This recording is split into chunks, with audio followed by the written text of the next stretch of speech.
First is, yes, we have this data infrastructure, which is AI-based, which means our customers can surface whatever information they want. But we then used that capability to build what we call the claim conductor, which is essentially a multi-swarm of agents that do both horizontal and vertical AI, embracing the human where needed and leveraging the human where the human makes the most sense, but also helping that human do things, helping them reason and decision. Welcome to 5 Minutes, your quick dive into the wide-ranging world of insurance, technology, and leadership. I'm Miguel Edwards, and I'll be your guide as we explore these topics that are transforming not just the insurance industry, but the business world at large. Along with sharing observations I've made over the span of my career in insurance, technology, and operations, I'll be chatting with some of the brightest minds in business and leadership. Whether you're a seasoned executive or a rising star, an industry expert, or just curious about how technology is revolutionizing insurance, this is your perfect spot for your weekly dose of insights. This is 5 Minutes. Grace, welcome. Thank you. How has InsurTech New York been treating you so far? Really good. It's been amazing. I feel like I'm coming to visit my family. I've seen so many people give me big hugs. Yeah. It's great. So, Grace, I wanted to dive in and talk a little bit about your career and some of the things that you've done, because you've done some really amazing things. But when you start thinking about yourself in your own journey, particularly with AI has been the discussion topic here for this whole conference. Talk to me a little bit about what your journey has been like and kind of where you are now. Yeah. Well, I started as a lawyer, Miguel. And so I feel like lawyers were the original human data processors because we would get handed a claim or a case, and we had to learn all about our client and the problem and everything about it. And then we had to craft a strategy, and we have to manage lots of documents and information. And then we have to distill that and present it to a jury or a judge. And that was the beginning. So I spent 14 years doing that. And then I go into insurance, and I find that handling claims is a lot like that, except now as an adjuster, you're handling 100, 150, 200 of those all at the same time, and having to move them forward. And so that is the beginning of my belief that somehow we had to solve this problem of how to help people at scale do this. And so I became a very early proponent of data and analytics. You probably know that. And a really early adopter of new technology, because anything I could find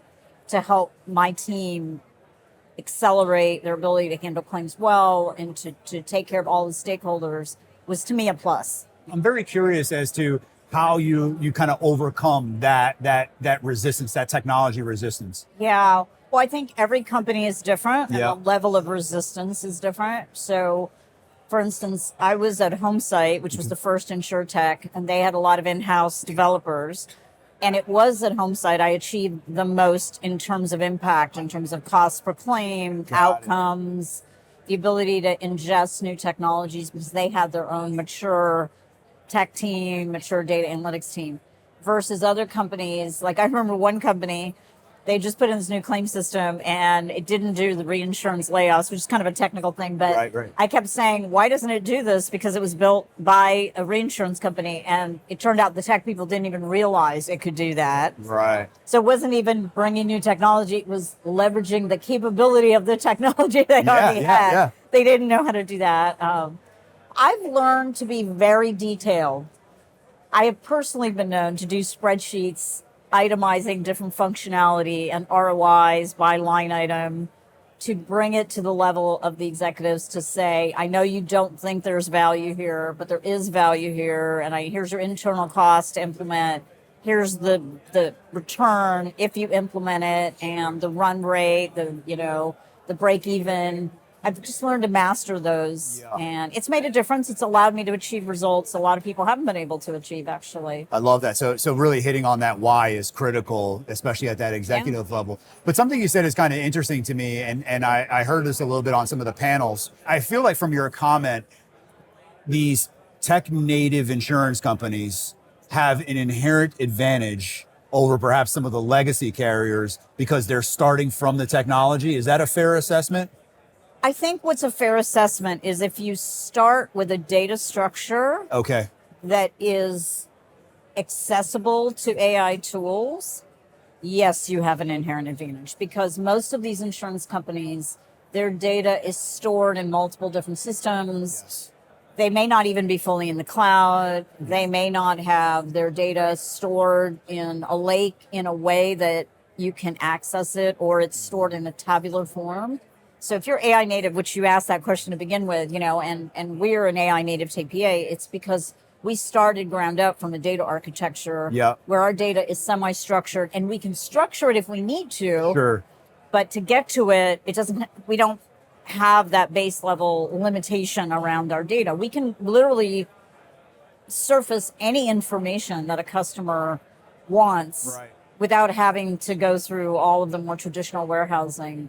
So yes, it is an inherent advantage. There's no question. No, I love it. That makes sense. And as you start talking about, kind of where you are from a data journey perspective, I mean, I remember maybe 10 years ago when digital strategy was the rage. And everyone was saying, you got to get your data ready for digital strategy. We didn't get our data ready. We didn't do data strategy well. And now it's the same conversation. You got to get your data ready for AI. And we're still behind the curve. Yeah. I mean, 2 years ago, I spoke at a Women in Insurance Technology conference and got up there. And it was right at the cusp of when AI was starting to be talked about. And I said, the best strategy for you right now is, if you want to get ready, is put your data in a place where you can access it. Don't even worry about whether it's structured or unstructured, or just put it in one place. And I think, half of the people kind of got it, and half of them didn't really understand why that would be a competitive advantage. Right. Now I think they're starting to realize, wow, we can't do this because we don't have, access to all of our data. And I feel like I'm beating a drum over and over, but it's a drum it's that exactly right. is a competitive advantage in the long run, right? Yeah.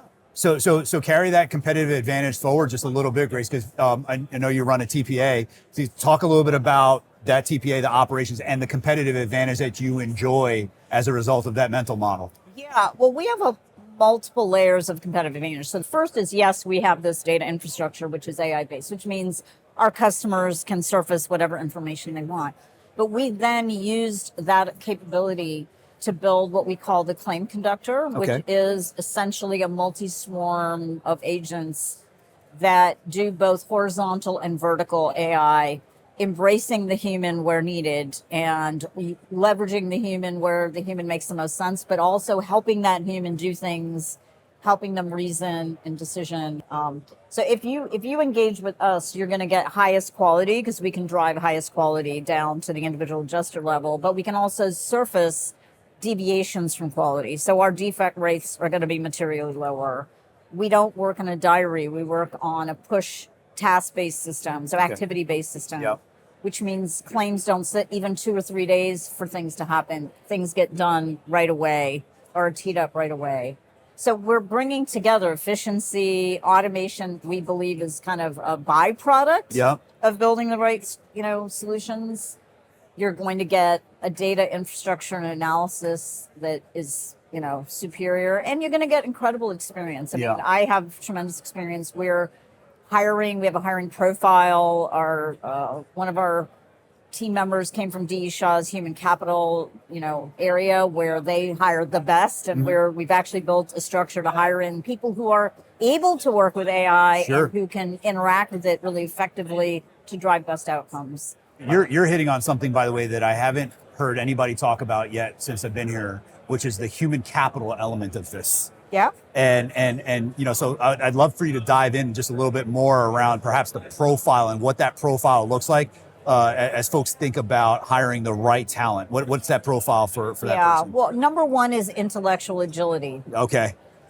And a willingness to work with the tools, right? If you think about how many tools, even just in today's world outside of work, we're dealing with. I mean, you have to be able to nimbly go from one to the other. And so we're going to have this claim conductor, but it is going to require interaction at some points in time. It's going to require the right amount of intelligence around what it is surfacing. So you don't just accept it blindly. You think through, do I want to do that? Should I do that? If not, why not? So we're testing for intellectual agility. I always say anyone who interviews with me has to be intellectually agile, because I am the least structured interviewer known to man. But also, just sheer enthusiasm for working with different tools. I Sure. mean, we've shown our demo to adjusters who are in our, hiring pipeline, and they are all incredibly excited at it. Because what they say is, wow, this is solving all of the problems and things we hated about the job. Yeah. But we did have one person say, well, gosh, if you're taking all the easy stuff away, then I'm going to have to do all the hard stuff. And I love that. Because that's not the way it's supposed to be, right? Oh my God. no. And we don't want to, no. people who, only want to do the easy stuff Yeah. are probably not the right fit for us. Yeah, no, that makes a lot of sense. I'd like you to clarify for my audience here. You mentioned the notion of horizontal and vertical integration of the AI tooling. Can you explain what that means? Yeah, well, if you think about a tool for F&OL, Mm-hmm. a tool for policy coverage, you think of a tool for, settlement values, reserve values, all of those tools require an adjuster to integrate and contextualize them together, right? So the way we built the claim conductor is it does that contextualizing and the movement of the claim from one piece to the other. And each of those point solutions, they actually aren't tied together. They're separate. They're coming into traditional systems separately. Right. The F&OL comes in as a separate thing, and Yes. it's triaged to a team. Coverage is actually push, not pull, or pull, not push, meaning adjusters have to write out the notes and then ask it to come back. Right. We actually do it dynamically.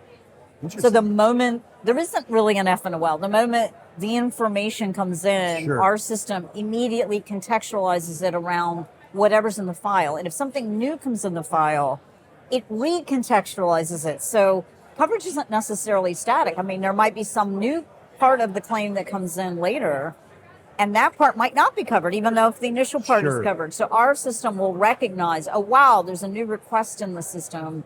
We need to recontextualize coverage. Whereas in today's world, even with a point solution, Yeah. the adjuster's the one who has to realize, oh, wait a minute. Now this new piece of information's come in. I need to treat it differently. In our system, that's all Yep. surfaced automatically. And so is that what we often hear described as agentic, that notion of bringing all those contexts together in one operation? Yeah, well, Agentic is an agent. So Yep. Agentic is we have literally a swarm. We have an agent which will say, oh, wow, I'm the coverage agent. Yeah. I see a new piece of information coming in, which might Right. change my coverage opinion. So I should, we might have an agent for a particular kind of coverage. Right. And that's supported by a system we call Atlas. Okay. So Atlas is a deep knowledge base that we are collecting based on the best in class claims adjusting for particular kinds of claims. And Fascinating. so it's a pretty complex build. We're pretty ambitious, imagine, but we think it's the way to go. I mean, that's the awesome. way to do it. Let me wrap with this question, Grace. You're a technology innovator. What's on your crystal ball? What's in your crystal ball? What's on your roadmap for the next, call it 3 to 5 years? Yeah, well, for Elysian, we want to get customers who believe in what we're building, and we want to be able to measurably demonstrate we can impact their loss ratios. Yeah. I've done that internally in-house with companies. I want to now do it as an external service provider. On the tech front, I think we're going to see a lot of consolidation. So point solutions are going to start to merge as the big players are able to deliver the functionality that candidly some of the vendors out there are doing now. Right. And that's going to create an interesting compression and consolidation. We now see we can do things that people are doing as a point solution, and we can do them just because we have this data layer, we have this Right. infrastructure. So be curious to see the landscape. I think fewer companies. Yeah, no, I think that's exactly right. I mean, I see that as an outcome even of AI. I mean, because there's so much democratization of, I've never written code before in my life, and I have an AWS instance up and running with a mobile app and did all that with AI. Yeah. Yeah. So even in-house companies, people with enough resources are going to be able to deploy tools that now they're buying. Yep, that's exactly right. That is awesome. Well, Grace, I can't thank you enough for the time. This has been absolutely amazing. I'm actually looking forward to a follow-up conversation, dive a little bit deeper into some of these things, but it's been great for me, and I really appreciate the time. Yeah, sounds good. Thank you so much, Thank you. Miguel. It's been great having you. Awesome. Thanks again. Thank you for joining this episode of 5 Minutes. If you've enjoyed our discussion, we'd love for you to share it with anyone else you think might find it interesting. Also, please subscribe on whatever podcast platform you're listening on and hit that bell to stay on top of the game with our practical 5-minute episodes. We look forward to seeing you again next week.